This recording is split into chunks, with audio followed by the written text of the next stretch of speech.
Hi kids, this is Mrs. Gouloff. I'm here again to read you another 2 chapters of Because of Winn, Dixie.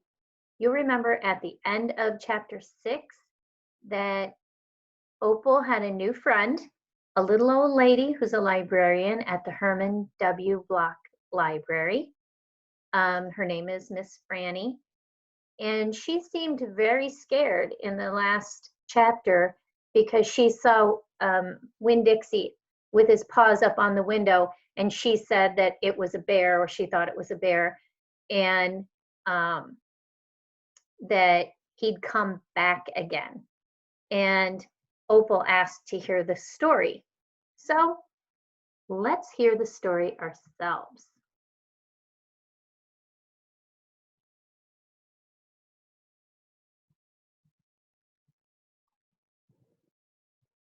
Chapter 7.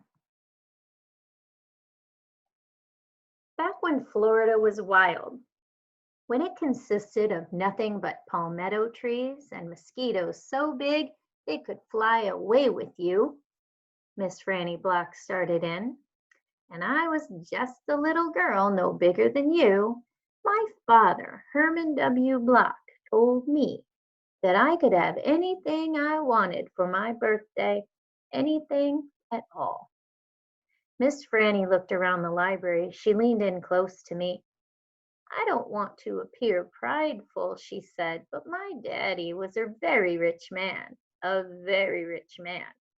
She nodded and then leaned back and said, and I was a little girl who loved to read, so I told him, I said, Daddy, I would most certainly love to have a library for my birthday. A small little library would be wonderful. You asked for a whole library? A small one. Miss Franny nodded. I wanted a little house full of nothing but books, and I wanted to share them too. And I got my wish. My father built me this house, the very one we are sitting in now. And at a very young age, I became a librarian. Yes, ma'am. What about the bear? I said. Did I mention that Florida was wild in those days? Miss Franny Block said. Aha, you did.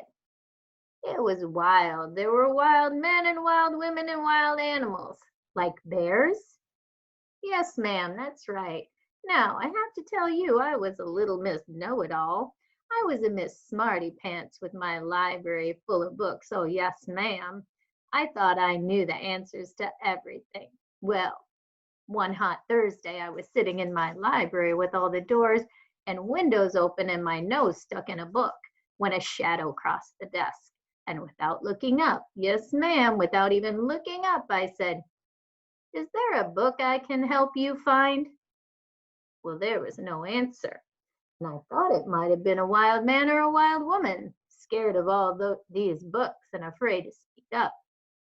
But then I became aware of a very peculiar smell, a very strong smell. I raised my eyes slowly, and standing right in front of me was a bear. Yes, ma'am, a very large bear. How big? I asked. Oh, well, said Miss Franny, perhaps 3 times the size of your dog. Then what happened? I asked her. Well, said Miss Franny, I looked at him and he looked at me. He put his big nose up in the air and sniffed as if he was trying to decide if a little Miss Know-it-all librarian was what he was in the mood to eat. And I sat there and then I thought, well, if this bear intends to eat me, I am not going to let it happen without a fight. No, ma'am. So very slowly and very carefully, I raised up the book I was reading. What book was that? I asked. Why, it was War and Peace, a very large book. I raised it up slowly and then I aimed it carefully and I threw it right at that bear and screamed, be gone! And do you know what? No, ma'am, I said.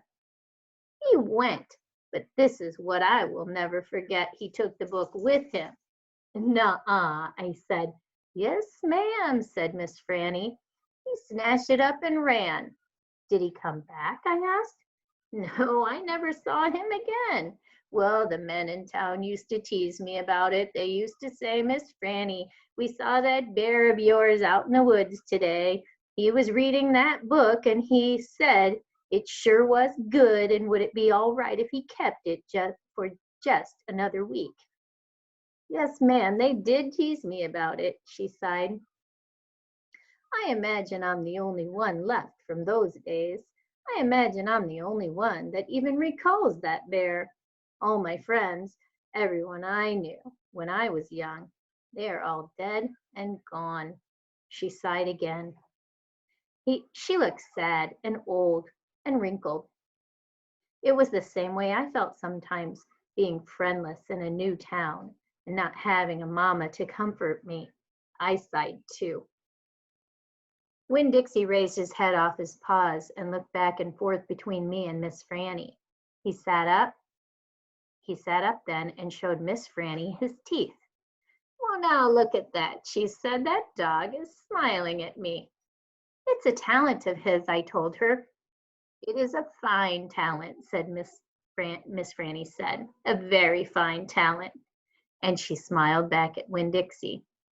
We could be friends, I said to Miss Franny. I mean, you and me and Winn Dixie, we could all be friends. Miss Franny smiled even bigger. Why, that would be grand, she said, just grand. And right at that minute, right when the three of us had decided to be friends, who should come marching into the Herman W. Block Memorial Library but old pinch-faced Amanda Wilkinson. She walked right up to Miss Franny's desk and said, I finished Johnny Tremaine and I enjoyed it very much. I would like something even more difficult to read now because I am an advanced reader. Yes, dear, I know, said Miss Franny. She got up out of her chair. Amanda pretended like I wasn't there. She stared right past me. Are dogs allowed in the library? She said. She asked Miss Franny as they walked away. Certain ones, said Miss Franny, a select few. And then she turned around and winked at me. I smiled back. I had just made my first friend in Naomi, and nobody was going to mess that up for me. Not even old, pinch-faced Amanda Wilkinson.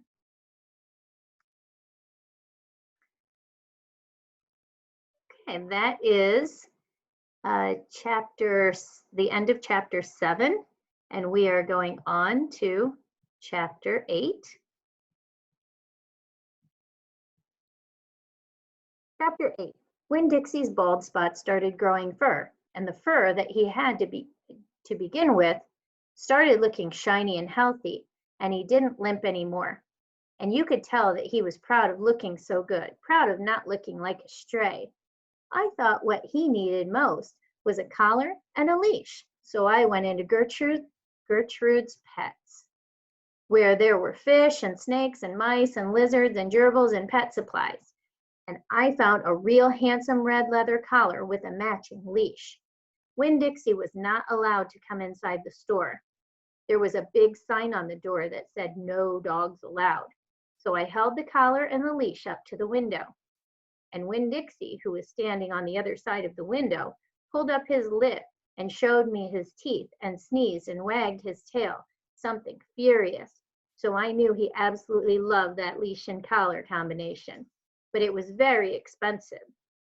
I decided to explain my situation to the man behind the counter. I said, I don't get a big enough allowance to afford something this fancy, but I love this collar and leash, and so does my dog.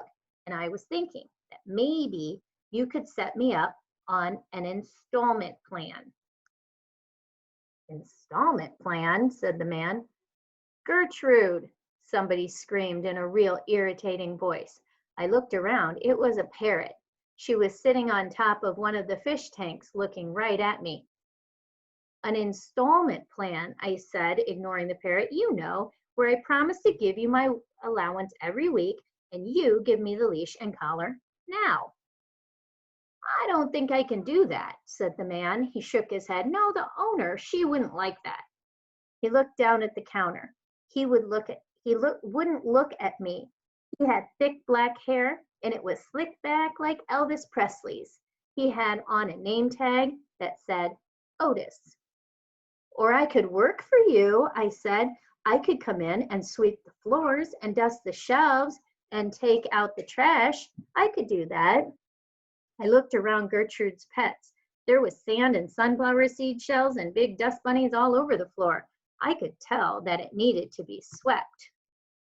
Said Otis. He looked down at the counter some more. Gertrude, the parrot screamed again. I'm real trustworthy, I said. I'm new in town, but my daddy is a preacher. He's the preacher at the Open Arms Baptist Church of Naomi, so I'm real honest. But the only thing is, when Dixie, my dog, he would have to come inside with me, because if we get separated for too long, he starts to howl something terrible. Gertrude doesn't like dogs, said Otis. Is she the owner? I asked. Yes, no, he finally looked up. He pointed at the fish tank. That Gertrude, the parrot. I named her after the owner. Gertrude's a pretty bird, screamed Gertrude. She might like Winn Dixie, I told Otis. Almost everybody does. Maybe he could come inside and meet her, and if the two of them get along, then could I have the job? Maybe, Otis mumbled. He looked down at the counter again, so I went and opened the door, and Winn Dixie came trotting on inside the store. Dog! Screamed Gertrude. I know it, Otis told her. And then Gertrude got real quiet. She sat on top of the fish tank and cocked her head from one side to the other, looking at Winn Dixie. And Winn Dixie stood and stared back at her. He didn't hardly move. He didn't wag his tail. He didn't smile. He didn't sneeze. He just stared at Gertrude, and she stared at him. And then she spread her wings out real far and flew and landed on top of Winn Dixie's head. Dog, she croaked. Winn Dixie wagged his tail just a little tiny bit, and Otis said, You can start Monday. Thank you, I told him. You won't be sorry. On the way out of Gertrude's pets, I said to Winn Dixie, You are better at making friends than anybody I have ever known. I bet if my mama knew you, she would think you were the best dog ever. Winn Dixie was smiling up at me, and I was smiling down at him, and so neither one of us was looking where we were going, and we almost bumped right into Sweetie Pie Thomas. She was standing there sucking on the knuckle of her third finger, staring in the window of Gertrude's pets. She took her finger out of her mouth and looked at me. Her eyes were all big and round. Was that bird sitting on that dog's head? She asked. She had her hair tied up in a ponytail with a pink ribbon, but it wasn't much of a ponytail. It was mostly ribbon, a few strands of hair. Yes, I told her. I seen it, she said. She nodded her head and put her knuckle back in her mouth. Then she took it out real quick. I seen that dog in church, too. He was catching a mouse. I want a dog just like that, but my mama won't let me get no dog. She says if I'm real good, I might get to buy me a goldfish or one of them gerbils. That's what she says. Can I pet your dog? Sure, I told her. Sweetie Pie stroked Winn Dixie's head so long and serious that his eyes drooped half closed and drool came out of the side of his mouth. I'm going to be 6 years old in September. I got to stop sucking on my knuckle once I'm 6, said Sweetie Pie. I'm having a party. Do you want to come to my party? The theme is pink. Sure, I told her.